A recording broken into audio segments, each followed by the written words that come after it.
마가복음 1장 1절에서 8절. 제가 1절 읽고 여러분들 짝수절 읽으세요. 자, 제가 먼저 읽겠습니다. 하나님의 아들 예수 그리스도 복음의 시작이라. 선지자 이사야의 이르되 보라 내가 내 사사를 내 앞에 보내노니 저가 내 길을 예비하리라. 광야에 외치는 자의 소리가 있어 가로되 너희는 주의 길을 예비하라. 그의 첩경을 평탄케 하라. 기록된 것과 같이 세례 요한이 이르러 광야에서 제사함을 받게 하는 세례의 세례를 전파하니 온 유대 지방과 예루살렘 사람이 다 나아가 자기 죄를 자복하고 요단강에서 그에게 세례를 받더라. 요한은 약대털을 입고 허리에 가죽기를 끼고 메뚜기와 석청을 먹더라. 2절 같이요. 시작. 그가 전파하여 가로되 나보다 능력 많으신 이가 내 뒤에 오시나니 나는 갚혀 그의 신들레를 풀지도 감당치 못하겠노라. 나는 너희에게 물로 세례를 주었거니와 그는 성령으로 너희에게 세례를 주시리라. 아멘. 오늘 우리에게 주신 하나님의 말씀의 제목은 광야에서 만들어지는 진리라는 말씀의 제목입니다. 같이 따라합시다. 광야에서 만들어지는 진리. 광야에서 만들어지는 진리. 앞 옆으로 인사합시다. 광야에서 하나님을 꼭 만납시다. 인사합시다. 시작. 광야에서 하나님을 꼭 만납시다. 오늘 본문은 여러분 잘 알겠지만 구약성경 신명기 30장 15절에서 20절 말씀해 보면 생명과 복이 누구라고요? 하나님 자신이다. 하나님 자신을 섬기고 따라가는 그것이 생명이다. 그것이 복이다. 영생이다라고 말씀하고 있어요. 그래서 구약에 있는 그 복과 생명 하나님 자신이 신약을 넘어오게 되면 오늘 마가복음 1장 1절에 그 복이 바로 복음으로 바뀝니다. 복음으로. 그래서 예수 그리스도 그분이 복과 생명임을 말씀하고 있어요. 여러분 1절 한번 읽어보세요. 시작. 하나님의 아들 예수 그리스도 복음의 시작이라. 예, 하나님의 아들 예수 그리스도 뭐의 시작이다? 복음의 시작이다. 그래서 구약의 복과 신약의 복음은 일맥상통한 하나님 자신 그의 아들 예수 그리스도 그분임을 명시하고 있습니다. 성경은 하나님의 말씀을 예언하고 그 예언된 말씀을 하나님이 성취하시는 것을 기록한 책이 성경임을 믿습니다. 네. 성경은 인류를 구원할 하나님의 아들 독생자 예수 그리스도가 이 땅에 오실 것을 구약 성경을 통하여 예언하였고 그 예언대로 2000년 전에 메시아 예수님이 오시게 됨이 이제 말씀적으로 성취되었어요. 물론 이제 앞으로 다시 오실 예수님이 예언되어 있고 또 그 예언된 말씀은 이제 반드시 또 성취될 것임을 믿습니다. 그래서 창세기 3장 15절에 어떻게 예언이 되어 있어요? 여자의 후손, 사단이가 네가 지금은 지배한다 하지만 여자의 후손 예수 그리스도가 너의 머리를 상하게 할 것이다 라고 예언이 되어 있어요. 그리고 이사야 7장 14절 말씀에도 보라 처녀가 잉태하여 아들을 낳으니 그 이름을 뭐라 하라? 임마누엘이라 하라. 예수님이라 하라. 이렇게 예언이 되어 있어요. 그대로 성취된 것을 우리가 알 수가 있습니다. 그리고 이사야 53장 4절 6절에도 그는 실로 우리의 질고를 치고 우리의 슬픔을 당하였거늘 우리는 생각하기를 그는 징벌을 받아서 하나님에게 맞으며 고난을 당한다 하였노라. 그가 찔림은 누구의 허물? 우리의 허물을 인하며 그가 상함은 우리의 죄악을 인함이라.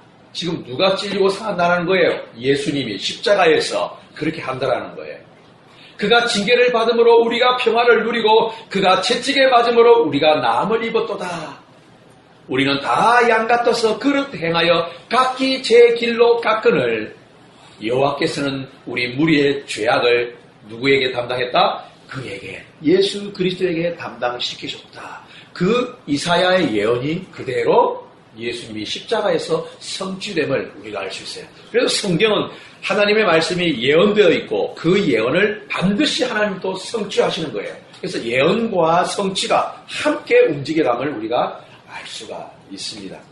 그런데 오늘 말씀은 복음이 성취되는 하나님의 아들 예수 그리스도를 직접 입증하고 확정시켜주는 사람이 오늘 등장합니다. 누굽니까?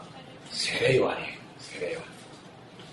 세례요한이 요한복음 1장 29절에 보면 예수님이 세례요한이 요단강에서 많은 사람들에게 회개의 세례를 침례를 베풀고 있는 그 자리에 예수님이 저 마치에서 걸어오시는데 요한이 그 예수님을 보시고 뭐라고 선포합니까?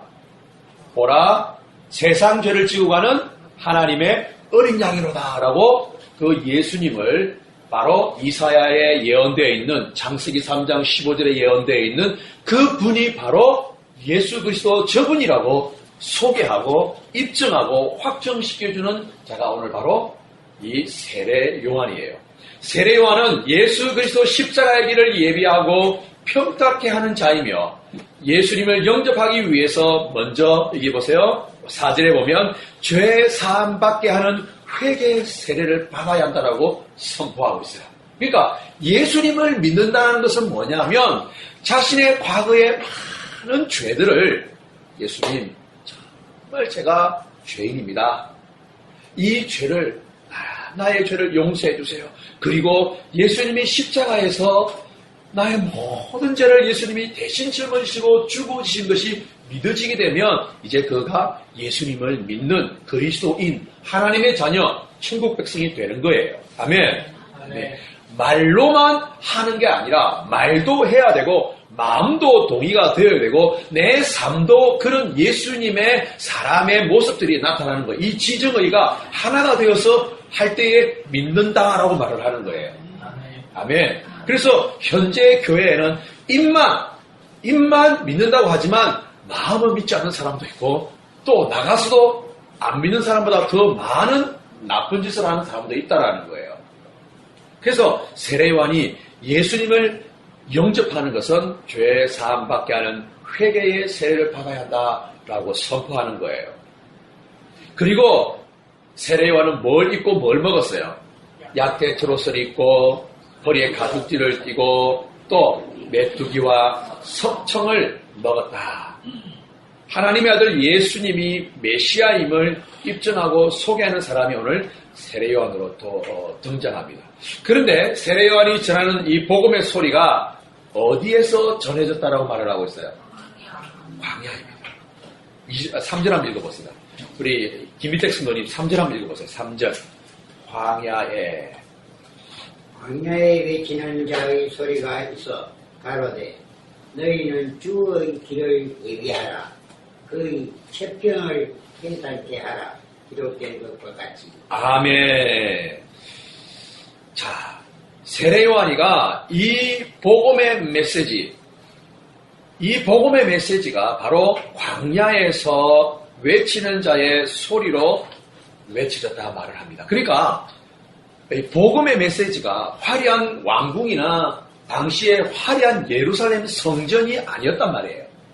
아멘? 광야였어요. 광야. 참 신기하지 않아요? 어마어마한 그 금으로 화려하게 지어놓은 그 성전에서 예수님이 메시아라고 선포된 것이 아니라 황량한 들판, 아무도 없는 그곳에서 광야에서 그 복음이 선포되어졌다는 거예요. 오해하지 마십시오. 우리 지금의 현대의 화려한 큰 교회가 다 예수님이 없다라는 뜻은 아닙니다. 그것은 아닙니다. 오히려 교회 없는 개척 교회라도 예수님이 없을 수도 있습니다. 우리가 있다 없다를 단정하는 것은 아닙니다. 중요한 것은 뭐냐? 오늘 복음의 메시지가 바로 광야에 있던 세례 요한으로부터 선포되었다는 거예요. 그러니까 우리가 어디에 있든지 간에 세례 요한의 마인드만 있다면 우리를 통하여서 복음의 메시지는 나타난다라는 거예요. 광야가 어떤 곳입니까? 사람이 많을까요? 적을까요? 없을까요? 없는 곳이에요. 사람이 없는 곳이 광야예요. 사람이 찾지 않는 곳, 사람이 가기 싫은 곳이 광야란 말입니다. 그곳은 외롭고요, 쓸쓸한 곳이며 소망이 없는 곳이 광야예요. 그런데 그 광야에서 어떻게 복음을 외칠 수 있었을까? 바로 광야에서 세례 요한이 하나님을 만났기 때문이에요. 그래서 그곳에서 복음의 메시지가 나타나는 거예요. 아멘. 여러분은 광야 앞에서 만약에 여러분에게 광야가 주어졌다면 보내어진 그곳이 외롭고 때로는 알아주지 않는 그곳, 나를 찾지 않는 그곳, 그런 곳에 내가 보내졌다면 그 광야에서 여러분의 목적은 무엇이냐라는 겁니다. 어떻게 해서라도 광야에서 벗어나는 게 목적입니까? 아니면 언제 끝날지 모르는 광야 가운데서 하나님을 만나는 게 목적입니까? 뭐가 목적이에요? 뭐가 목적이에요? 하나님을 만나는 게 목적이죠. 말은 우리가 다 그렇게 합니다. 이론으로는 진리가 와 있기 때문에 실제적으로 광야에 보내지면 사람은 모를 일입니다. 모를 일이에요. 보내져 봐야 합니다. 안 보내지고로서는 아무도 모릅니다. 만약에 그렇다면 여러분이 지금 보내지는 어렵고 힘든 환경 속에서 여러분의 목적은 뭡니까? 그곳에서 내 어렵고 힘든 목적이 해결받는 게 목적이냐, 아니면 그 속에서 내가 하나님을 만나는 게 목적이냐? 그러면 이제 딱 나오는 겁니다. 뭐가 목적이냐? 여러분, 기독교가 왜곡이 되면 광야의 자리에 못 가게 만듭니다. 광야의 자리에 가는 것을 사람들은 싫어합니다. 사람이 많은 곳, 화려한 곳, 내가 인정받고 칭찬받는 곳은 발벗고 나서려고 합니다. 뭐가? 기독교가 왜곡되는 거예요. 굳이 내가 오버해서 하나님 광야를 주세요 하고 찾아갈 필요는 없습니다만은 하나님이 주시는 광야라면 그 광야만큼은 도망가지 말아야 한다는 거예요. 누가 주는 광야라면? 하나님이 주시는 광야라면. 따라합시다. 하나님이 주신 광야라면 도망가지 않겠습니다. 그런데 기독인들은 하나님이 주시는 광야가 어렵고 힘들다 해서 도망가려고 하는 기독인들이 참 많이 늘어나고 있다는 거예요. 마치 기독교가 왜곡이 되면 광야에 가 있는 그 사람, 그 신앙인을 보고 사람들이 손가락질하는 세상이 되어버렸어요. 믿음이 약하여지고 어려운 환경 때문에 예배에 참여하지 못하고 기도가 떨어지면 오히려 그를 보고 더 위에서 중보기도 해줘야 되는 게 우리예요. 그런데 오히려 손가락질하는 기독교의 변질된 모습이 나타난다는 거예요. 여러분 주변에 때로는 세상 지각에 빠져 있거나 힘들어 있거나 낙심된 사람들이 있다면 손가락질할 문제가 아니에요. 뭐 해줘야 돼요? 기도해줘야 돼요. 불쌍히 여겨달라고. 그를 회복시켜달라고. 그런 마음이 일어나게 해달라고 오히려 기도해야 되는 거예요.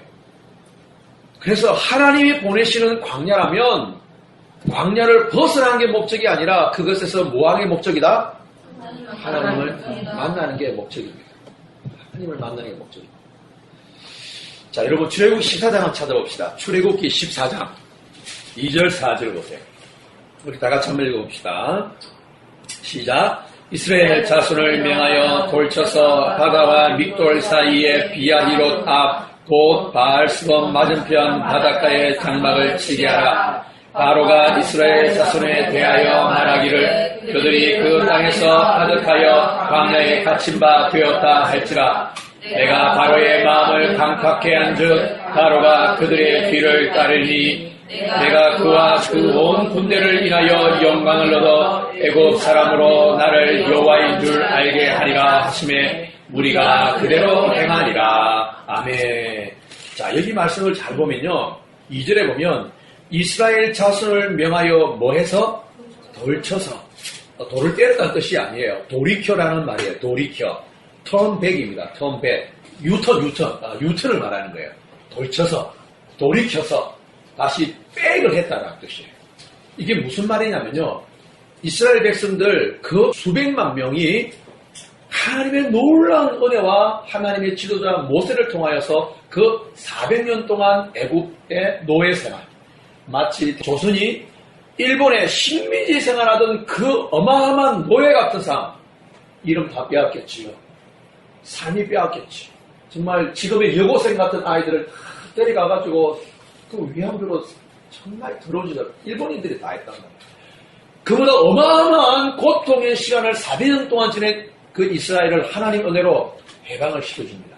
그래서 숫곳이라고 하는 그곳에서, 그것이 어디냐면 애굽의 저 북쪽 끝쪽 해안 지방에서 이제 하나님이 어디로 보낸다 그랬어요? 가나안 땅으로 보낸단 말이에요. 그죠? 그러면 직선 그리는 블레셋을 통하는 지중해 해안길로 쭉 가면 일주일이면 갈 수 있는 길이에요.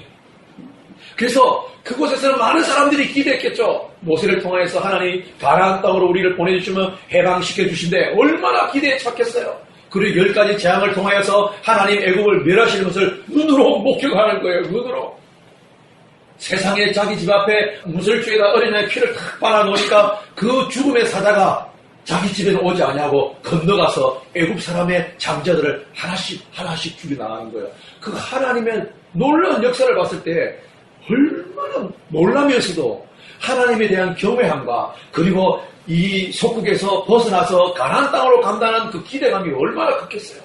그래서 이제 지중해 해안을 따라 가려고 하는데 하나님이 모세에게 뭐라 그럽니까? 돌 쳐서 푸른 배에 가라. 돌려서 어디로? 홍해 앞쪽으로 거꾸로 내려보내는 거예요. 거꾸로 내려보내는 거예요. 여기 보시면 이스라엘 자손을 명하여 돌 쳐서 바다와 믹돌 사이 비야히롯 바알스본 맞은편 바닷가에 뭘 쳐라? 장막을 쳐라. 바로가 이스라엘 자손에 대하여 말하기를 그들이 그 땅에서 아득하여 광야에 갇힌 바 되었다 할지라. 참 하나님이요. 하나님이 왜 굳이 그 홍해 앞이라고 하는 광야에다가 이스라엘 백성들을 거꾸로 선을 시켜서 데려다 놓았을까? 그 답이 4절입니다. 4절에 있어요. 자, 우리 김희택 성도님 4절 한번 읽어보세요. 14장 4절. 내가 바로의 마음을 강팍게 한즉 바로가 그들의 길을 따르니 내가 그와 그 온 군대를 인하여 영광을 얻어 애국 사람으로 나를 여호와인 줄 알게 하리라. 하지매 무리가 그대로 행하니라. 아멘. 하나님은요, 얼마든지 일주일 안으로 가나안 땅으로 보낼 수 있는 계획과 능력을 가지신 분이에요. 아니, 구름을 보내어서 구름을 태워서 단 몇 초 만에 시간 이동을 할 수 있는 능력을 가신 분이 하나님이에요. 그런데 그 능력을 사용하지 않아요. 어떻게 해요? 돌려서 그들을 홍해 앞에, 광야 앞에다가 딱 데려다 놓는단 말입니다. 왜? 그곳에서 하나님 자신의 영광을 나타내기 위함이에요. 아멘? 그러니까 바로도 뭐냐? 10가지 재앙을 딱 맞고 나서 바로도 이미 마음을 놔버렸어. 이제 안 된다. 도대체 이스라엘 백성들을 더 이상 내가 너희를 못 데리고 있겠다. 10가지 재앙을 받아보니까 지 아들 이제 죽으니까 안 되는 거예요. 여호와 하나님이라고 하는 그 신 앞에 애굽에는 무슨 신이 많아요? 뭐 뱀신, 개구리신, 뭐 송아지신, 사자신, 뭐 별신들이다. 별신, 달신 어마어마하게 많아요. 그런데 그 많은 자기가 믿던 신들이 하나님 여호와의 신 앞에 와르르 무너지는 것을 보니까 더 이상 자기도 손을 쓸 수가 없는 거예요. 그래서 마음을 이미 먹어버렸어요. 그래 가라. 놓쳤어요. 그런데 돌려 소식이 뭐예요? 어머 세상에 지중해 연안을 가지 않냐고 돌려서 거꾸로 내려오고 광야에 있대요. 야 잡으러 가자. 지금 죽었다 이제 동안의 전지다. 근데 하나님이 그렇게 만들었다라는 거예요. 왜? 그 홍해 앞에서 믿지 않는 그 미신을 섬기는 그들이 여호와의 신 앞에서 하나님만이 유일하신 신이구나, 하나님만이 전능하신 신이며 하나님만이 창조주이구나, 그것을 그들에게 보여주고 그 보는 이스라엘 백성을 통해서 내가 믿는 신이 참 하나님이구나 그거 보여주려고 돌쳐서 홍해 앞으로 데려왔단 말이에요. 무슨 말이에요? 우리에게 주어진 어렵고 힘든 광야라는 그곳은 결코 하나님이 몰라, 하나님이 너를 외면하는 곳이 아니라 내가 너를 통하여서 나의 살아계심을 보여주고 싶은 거예요. 그래서 광야의 목적은 뭐냐? 단지 광야의 어려움 해결받기 위한 목적의 기도가 아니라 이곳에서 하나님의 영광이 나타나게 해주세요 기도하고 기다리는 거예요. 그게 광야의 목적이에요. 그래서 이스라엘 백성들은요, 그때의 홍해 앞에서의 그 광야 40년 동안의 그 어마어마한 그 시간들을 잊지 않기 위해서 하나님이 이스라엘 백성들에 어떤 절기를 주시느냐? 초막절을 주십니다. 초막절. 또 따로 말하면 장수초, 장막절, 수장절, 초막절 같은 말이에요. 이거 뭐냐? 말 그대로 초막, 풀초자예요. 막자는 장막 막자. 그러니까 집을 풀로 짓는 거예요. 옛날에 우리 말하면 초가집. 옛날에 우리의 선조들이 했던 초가집은 그나마 좋은 집이야. 근데 하나님 말씀 명령했던 이 절기의 초막들은 나무에 가지 뜯어오고 풀 뜯어오고 쉽게 말하면 정글의 법칙. 그런 집을 짓고 거기에서 일주일 동안 지내라고 말하는 거예요. 왜? 하나님이 너희들을 어떻게 인도했는지 그 속에 들어앉아서 너희 선배들과 너희 조상들에게 하나님이 임자여서 애굽에서 이끌어내어서 광야의 40년을 지내서 가나안 땅으로 옮겨주신 그 하나님을 잊지 말게 하기 위해서 초막절을 지키게 해요. 그래서 지금 이 이스라엘의 유대인들은요, 해외로 많이 나가 있잖아요. 한국에도 유대인들이 와 있어요. 예수님을 아직 영접하지 않은 유태교들, 그들은 구약 성경만 믿어요. 기독교인이 아니에요. 그들 중에는 지금 기독교로 회심하는 유대인들도 자꾸 늘어나고 있대요. 아멘. 예수님의 오심이 이제 우리가 점점 볼 수가 있는 거예요. 가까웠음을. 그러니까 그들도, 유태교인들도 절기를 다 지키는데 초막절날 그들 어떻게 지키는 줄 아세요? 자기들이 만약에 아파트에 살면요, 그 베란다에다가 나무를 다 끊어와가지고 초막을 지어놓고 집에서 안 자고 그 베란다에 초막에 일주일 동안 지낸대요. 뭐 하느냐? 하나님이 우리 선조와 나를 애굽에서 이끌어내시고 홍해 앞과 그 광야 40년을 하나님의 은혜와 능력으로 행하셨다. 우리는 하나님을 절대 잊지 말자라고 그 후손들, 자기 자녀들에게도 교육시키는 거예요. 대단하지 않아요? 수천 년이 걸렸는데 그 하나님을 지금도 교육시켜요. 이게 초막절이에요. 그러니까 하나님이 우리에게 주신 광야라는 어렵고 힘든 그곳은 결코 우리가 싫어할 곳이 아니라 하나님을 만날 곳임을 늘 마음에 새겨야 합니다. 지금 세상은 특별히 기독 청년들에게는 세상에 많은 화려한 문화들이 와 있기 때문에 마치 내가 어려움을 당하고 있으면 많은 사람들의 질타와 소관들 때문에 그 하나님이 보내신 광야를 다 거부해요. 그래서 화려한 곳, 나를 알아주는 곳, 나를 칭찬해주는 그곳에 자꾸 자기가 가려고 해요. 그것은 온전한 시간이 이루어 갈 수가 없다는 거예요. 노아는요, 방주를 어디에서 만들었어요? 산꼭대기에서 만들었어요. 이게 상식적으로 이해가 돼요, 안 돼요? 안 돼요. 여러분, 지금 저 포항이나 거제 그쪽에 조선소가 지금 어려워서 문을 닫고 막 지금 구조조정에 들어가고 있어요. 세상에 그 포항의 조선소가 지리산에 지었다. 이게 말이 돼요? 이게 상식적으로 말이 안 되는 거예요. 근데 노아는 산 꼭대기에다가 그 배를 지었단 말이에요. 그런데 사람들은 그곳을 향해서 손가락질하고 욕을 퍼붓고 별 소리를 다 해도 노아는 그 꼭대기가 광야였던 거예요. 많은 사람들에게 따돌림을 당하는 그 광야에서 바로 하나님의 특별한 은혜를 받았다라는 거예요. 그 은혜 때문에 구별을 되어져서 그의 가족들이 온 세상이 물로 심판받을 때 구원받는 놀라운 역사를 하나님의 영광을 보았다라는 거예요. 욥은 배가 망신하여서 온몸에 질병이 들고 자식 다 죽고 재산 다 날리고 마누라까지 다 도망간 그 상황 속에서 외롭고 힘든 광야였지만 그 광야를 통해서 뭘 깨닫습니까? 자신의 육신의 밑바닥에 있는 죄성을 깨닫게 되는 거예요. 그 놀라운 은혜를 받는 거예요. 요나는 물속이 뱃속에 들어가 보니 그제서야 하나님의 부르심이라고 하는 콜링을 알게 되는 거예요. 그러니까 지금 우리가 목사님이 물어보니까 당연히 광야의 사나이를 만나는 게 목적이죠라고 말을 하지만 보내어져 보면 나타나는 거예요. 그러나 그곳에 가서 때로는 우리가 약한 믿음, 무너진 믿음 볼 때가 있어요. 그러나 실망하지 말아야 돼요. 말씀은 뭐라 그럽니까? 그럴지라도 내가 너를 거기에서 만나 주리라는 거예요. 내가 거기에서 내 음성을 들려주리라는 거예요. 그래서 어렵고 힘들고 지쳐도 그 속에서 하나님을 만나고 싶어하는 마음만 살아있다면 하나님 반드시 그를 만나주시고 그를 통하여서 하나님의 살아계심을 나타내 주신다는 거예요. 오늘 우리에게 광야는 어떤 곳일까요? 여러분의 광야가 어떤 곳이에요? 단지 어렵고 힘들어서 그것도 광야예요. 그런데 하나님 모르는 그곳에 내가 가 있는 그곳이 광야인 것 같아요. 하나님을 안다고 하는 많은 믿는 사람들이 있지만 그 속에서도 뭔가 진리와 비진리가 부딪히는 그 속에서 오히려 내가 공허해지는 그곳이 아마 광야인 것 같아요.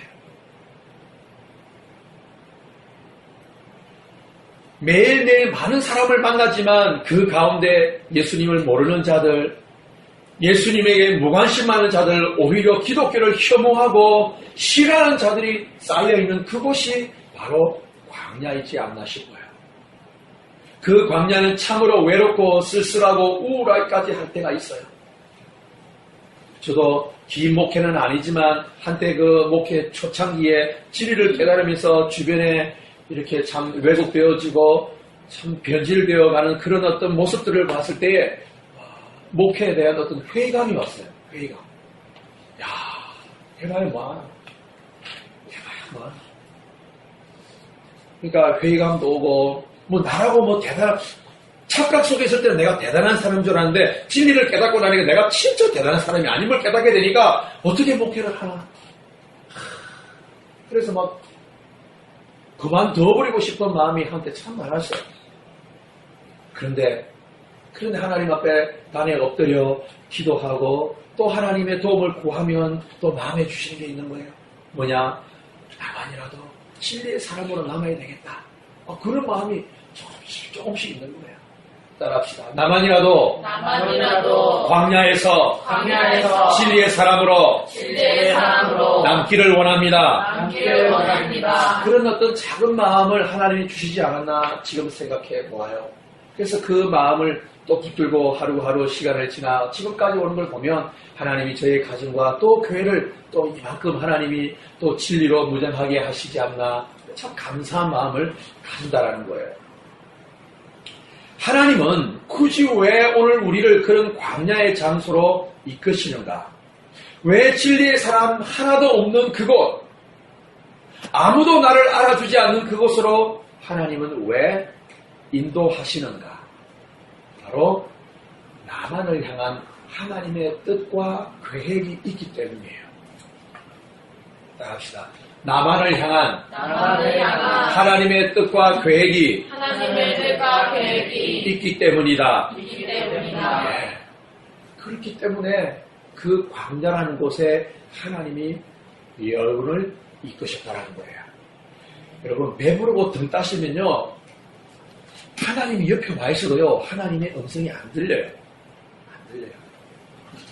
그러나 광야에 가보면 그제서야 자신을 향한 하나님의 은혜와 사랑을 그제서야 체험하는 거예요.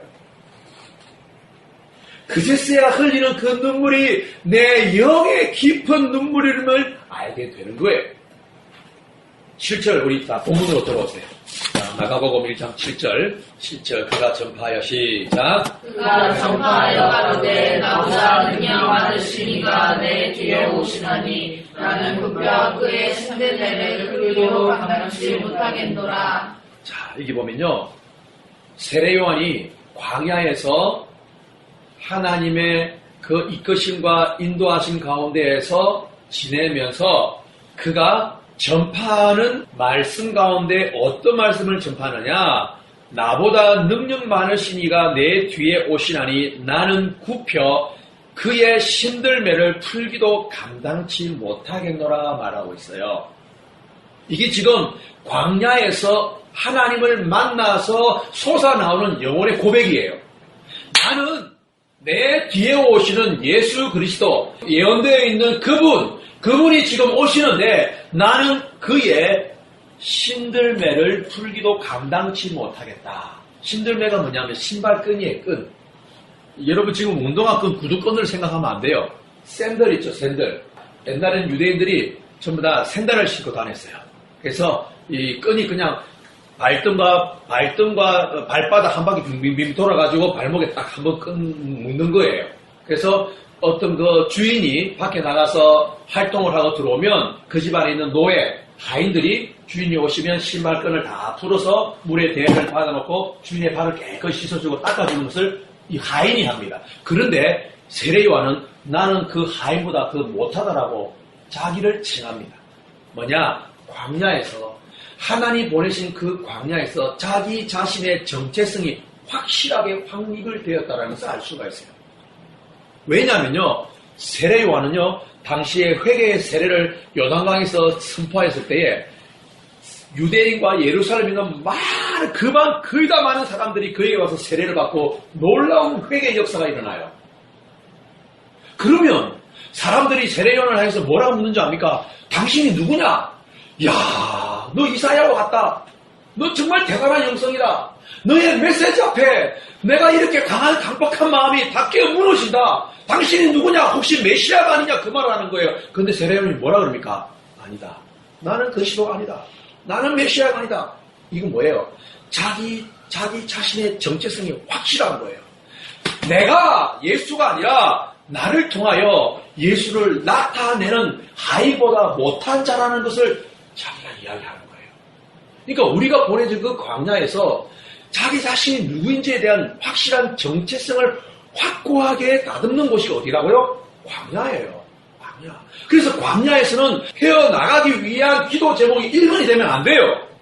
광야에서의 기도 제목 1번은 뭐냐? 내가 하나님을 만나서 내가 하나님 앞에 나는 누구인가가 확고히 정체성으로 만들어지는 곳이 광야이어야 한다는 거예요. 그래야 교만하지 않게 되는 거예요. 그래야 거만하지 않게 되는 거예요. 그래야 자만하거나 오만한 사람이 되지 않는 거예요. 그래야 그 사람을 통하여서 예수 그리스도의 빛과 소금이 나타나는 거예요. 그래서 하나님이 이스라엘 백성들을 돌쳐서 홍해 앞에 딱 갖다 놓는 거예요. 돌쳐서. 만약에 일주일 만에 바로 치킨 코스를 갔다라면 또 인간은요 조금만 이렇게 띄워주면요 자기가 나타나는 거예요. 내가 잘 들어가서 내 신발이 좋았어. 우리 집에 있는 소가 나를 태워가서 이렇게 자랑하는 거예요. 하나님 그것을 받을 수가 없는 거예요. 왜? 비조물이기 때문이에요. 나중에 이제 세상은 로봇 시대가 이제 점점 다가와요. 이제 입는 로봇이 나올 거예요. 의술적으로 참 좋은 거예요. 노약자라든지 장애인들이 그 로봇 슈트를 입으면 힘이 보통 때보다 뭐 5배, 10배가 나오는 거예요. 무거운 짐도 툭툭 드는 거예요. 근데 이제 로봇이 세상을 움직여가는 이 세상 건데 세상에 로봇을 누가 만들어? 사람이 만들었잖아. 근데 로봇이 뭐 세상에 노조를 만들어가지고 데모를 하네? 이 로봇이 인간을 막 죽이려고 그러네? 이런 문제가 되는 거야. 그러면 어떻게 그 로봇의 프로그램을 딱 지워버리든지 없애버려야 되는 거야. 똑같아요. 우리 인간은 하나님의 창조된 피조물이에요. 그 피조물은 창조한 그분을 높이며 살아갈 때 행복하고 그분을 높이며 따라갈 때에 행복한 거예요. 그렇게 지어졌어요, 우리는요. 그래서 하나님이 이스라엘 백성들을 돌쳐서 홍해에 딱 갖다 놓고 자기가 아무것도 할 수 없는 그 상황까지 광야에 몰아놓고 오직 누구만 기다리는 거예요? 하나님만 기다리는 사람으로 하나님이 그들을 분별시키는 거예요. 그리할 때 마음 깊은 곳에서 자기 자신의 자람이 아니라 오직 하나님의 인도하심과 하나님의 역사하심으로 우리를 건지셨다라는 온전한 마음을 하나님께 드릴 수가 있는 거예요. 그래서 세례 요한이 광야에서 그가 체험한 그 신앙의 고백이 바로 나는 그의 신들매를 풀기도 감당치 못하겠다라고 말하는 거예요. 참 세례 요한의 영성이 정말 대단해요. 제가 아시는 분의 어떤 교회에 가면 목사님의 수제실에 딱 붙어있는 게 뭐냐? 이 구절이에요. 나는 그의 신들매를 풀기도 감당치 못하겠노라. 그러니까 우리가 예수님 믿었을 때에 우리가 은혜 체험했을 때를 한번 돌이켜보세요. 정말 죄인이었고 정말 무능한 자이었고 정말 한치 앞을 볼 수 없는 자이었고 내일에 대한 소망이 없는 자이었고 답답한 삶을 살았었는데 하나님이 예수님이 찾아오셔서 내가 영접하고 회복된 그들을 생각해 보세요. 하나님이 아니면 안 되는 사람. 그래서 자기 정체성을 광야에서 확실히 다져야. 오늘 우리 각자에게 주어진 광야에서 자기 정체성을 확고해야 되는데 나는 누구인가? 나는 누구인가? 나는 하나님 없이는 살 수 없는 자. 나는 굶어 죽어도 하나님 입에서 나오는 말씀 없이는 살 수 없는 자. 이게 확고해야 된단 말이에요. 나는 복음과 진리를 전해야 하는 자. 나는 하나님의 영광을 나타내야 하는 자. 이게 어디에서? 광야에서 다져져야 한단 말입니다. 광야에서. 중요한 것 같아요, 이게요. 왜냐하면요, 시대가 시대인 만큼요, 때로는 환경적으로, 육체적으로, 시간적으로, 물질적으로 어려우면요, 그때의 신앙을 딱 볼 수 있단 말이에요. 그때에. 어려움이 올 때에 내 신앙의 현주소를 알 수 있어요. 어려움이 올 때. 요즘에는 희한해요. 세상에 교회 목사님이라고 하시는 분이 때로는 하나님의 연단 가운데, 광야 가운데 몰아넣으면, 교회도 했다가 저처럼 없어질 수 있어요. 왜? 돌 쳐서 홍에 갖다 놓기 위한 거니까. 아멘. 그러면 그 환경, 주어진 환경 속에서 누굴 만나야 되는 거예요? 하나님을 만나서 나와 내 가정과 우리 교회를 향한 하나님의 뜻과 계획이 무엇인지를 물어야죠. 그걸 물어야죠. 그런데 주일은 성수해야 되잖아. 응? 안 그래요? 교회 목사님이라면 주일 성수해야 돼, 안 해야 돼요? 근데 주일 성수 안 하는 거야. 안 하고 딴 데 알바하러 다니는 거야. 알바할 수 있어요. 난 할 수 있다 생각해요. 평일에 해야지. 주일은 성수해야지. 집에서라도 가정 자산을 쌓아야지. 근데 가는 거예요. 근데 하는 말이 뭐냐? 마음으로 믿으면 되지. 이렇게. 마음으로 믿으면. 여러분, 로마서에 마음으로 고백하여 그 의의가 있습니다. 로마서에는. 그러나 야고보서에 가면 진짜 네가 마음으로 믿고 행함으로 의롭게 된다 말을 하고 있어요. 그럼 뭐냐? 마음으로 믿는다? 반쪽 신앙이에요, 사실은요. 마음으로 믿는 것, 생각으로 믿는 것 반쪽이에요. 마음과 생각이 믿어지면요, 행함도 와야 돼요. 하나님 앞에 예배드리는 그 시간을 지켜야 돼요. 근데 지금은 그렇지가 않아요. 자기 생각이 그냥 다 성경이야. 자기의 계획이 성경이야. 이런 시대에 우리가 살고 있단 말이에요.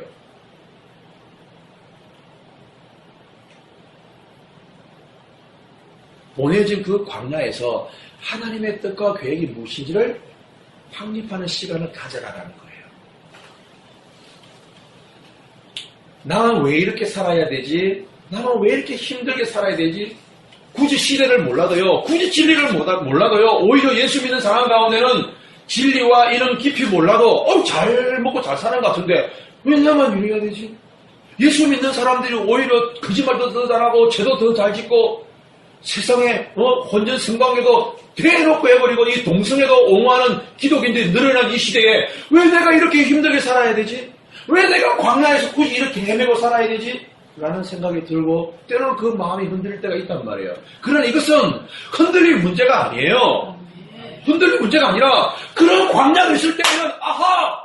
하나님이 나를 이 광야에 홀로 외롭게 두었지만 이곳에서 나만이라도 진리의 사람으로 만드시려고 하는구나. 아멘. 이게 우리의 마음속에 일어나야 돼요. 이게 일어나라고 기도해야 돼요. 그들을 향해서 분별하고 판단하는 것도 있을 수 있어요. 인간이니까. 거기에 머물면 안 돼요. 머물지 말고 그 속에서 나만이라도 진리의 사람으로 나만이라도 진리의 덤대로 있게 해달라고 기도해야 되는 거예요. 그러면 외롭고 쓸쓸하고 힘들고 바보스럽고 멍청이 같은 게 막 몰려와요. 그것과 싸우는 거예요. 그것과 싸우는 거예요. 그 사람하고 멱살 갖고 싸우는 게 아니에요. 내 심리적으로 들어오는 불안과 근심과 내가 이렇게 잘 될까? 내가 이렇게 해서 빛날까? 이런 것과 싸우는 거예요. 이런 것과. 그러면 하나님이 그를 통하여서 뭐한다? 하나님의 살아계심을 나타내준다라는 거예요. 광야에서요, 여러분, 누가복음 1장 찾아봤어요. 1장. 누가복음 1장 80절. 세상에 이 세례요한이 광야에 몇 년 있은 줄 아세요? 자, 다 같이 읽읍시다. 누가복음 1장 80절 시작. 아이가 자라며 신령이 강하여지며 이스라엘에게 나타나는 날까지 비밀에 있으리라. 지금 1장 57절에서부터 세례 요한의 탄생을 이야기하는 거예요. 세례 요한의 출생을 쭉 이야기하면서 그가 앞으로 어떤 사역을 하며 나가야 될지를 쭉 설명하면서 80절에 와서 그 아이 세례 요한이 자라며 심령이 강하여지며, 야, 이게 참 중요한 것 같아요. 심령, 마음과 영이 강해지는 거야. 그게 여러분, 이 심령이 강하다는 것은 고집이 강하다는 거 아니에요. 성격이 강하다는 게 아니에요. 어떤 환경이 주어져도 하나님을 향한 마음과 영이 더 견고해지는 거야. 와, 강하여지며 이스라엘에게 나타나는 날까지 어디에 있더라? 어디에 있더라? 빈들이 어디에요? 광야에 있더라. 그러니까 아까 우리가 했던 마가복음 1장 1절에서 8절의 말씀은 이스라엘에 나타나는 그때예요. 그때 나이가 몇 살? 30세. 예수님보다 6개월 일찍 태어났어. 예수님과 동갑이에요. 세상에 태어나서부터 30년 동안 빈들에 있더라. 광야에 있더라. 그 얼마나 대단한 사람이야. 어떻게 그 아이를, 야, 오해하지 마세요. 엄마가 광야에 집 던지다는 소리가 아니에요. 옛날에는요, 유대인들이 하나님 여호와를 진짜 섬기는 사람들이 광야에서 어떤 수도원 영성을 했던 그 카타콤이라고 하는 그 수도원 영성이 있어요. 그곳에서 지내었다. 얼마든지 도시 생활할 수 있었고, 얼마든지 문화 생활할 수 있었고, 얼마든지 스마트폰을 보면서 살 수 있었는데, 그거 하지 않냐고? 그 요한을 광야에 보냈단 말이에요. 그 빈들에서 30년 동안 비바람을 맞아가며, 먹지 못하며, 약대 트롯을 입고, 허리에 가죽띠를 띠고, 메뚜기와 석청을 먹더라. 석청은 뭐냐 하면, 돌에 벌들이, 이 들판에 사는 벌들이 집을 어디다 지냐면, 바위 속에 지어요. 바위 속에. 그래서 거기서 꿀을 만드는 거예요. 그걸 세례요한이 따먹었어요. 그럼 우리가 우와 로얄 젤리 먹었는데 좋겠다. 그 하나 따는데요. 목숨 걸어야 돼요, 여러분. 그만큼 먹을 것이 없다는 뜻이에요. 그만큼 경제적으로 어려웠다는 뜻이에요. 아시겠어요? 그런데 그 속에서 오로지 오실 메시아를 나타내기 위해서 자신이 만들어져 가는 거예요. 만들어져 가는 거예요. 그가 진리의 사람으로 30년 동안 빈들에서 만들어져 가는 거예요. 왜? 자신은 메시아를 선포해야 될 사람이에요. 자신의 그 사명을 아는 거예요. 그러면 얼마나 인내해야 할까? 얼마나 오래 참아야 할까? 더위도 참아야 돼요. 여름에 이 찌든 여름께 때 이것을 딱 끄고 예배 들어가면 다 미칠걸? 데모할 걸 목사님 애꼭 해주세요. 왜 애꼭 해주세요? 할걸? 추운 겨울에 기타 안 들어주면 왜 목사님 기타 안 들어주세요? 여러분들 막 핫팩을 가져와가지고 할걸? 그런 어려운 상황이 세례 요한에 있었지만 인내하는 거예요. 참아내는 거예요. 여러분 가운데 인내할 것 참 많을 거예요. 먹을 거 참아야 되지요. 더위도 참아야 되지요. 금전적으로, 시간적으로 참아야 될 게 참 많아요. 내가 놀고 싶고, 보고 싶고 하는 거 참아야 돼요. 참아야 돼요. 참으려면 어떻게 해도 내 안에 싸우는 거야. 내 안에 하고 싶고, 늘어지고 싶고, 돈 먹고 싶고, 자고 싶고, 놀고 싶어 하는 것을 이 마음, 육신과 싸워야 되는 거예요. 그래서 예배가 필요하고, 말씀이 필요하고, 기도가 필요한 거예요. 할렐루야! 아멘. 기도하겠습니다.